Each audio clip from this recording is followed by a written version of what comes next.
Okay guys, so as of now, ayan po, nalagyan ko ng pipe na pahalang doon, dalawa mula doon. And yung dito, kung nakikita nyo open space pa, magagawa po tayo dito ng gate na swinging. So gagawa pa ako ng adapter para ilagay dito, dito dalawa, para gamitin ko sa pag-swing ng gate. And ito sana gusto ko lagyan din ng tubo.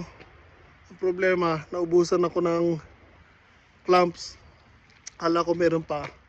Andun pa nga pala ako, nakakabit pa sa ashib ako. So hindi ko pa pwedeng baklasin yan kasi hindi pa ako tapos mag-ayos ng bubong. So bili na lang muna ako ng panibagong clamps para bukas after work kahit pa paano malagyan ko na ito ng tubo.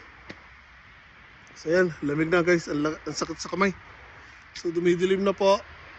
Again, yun ang view natin. So, we now guys.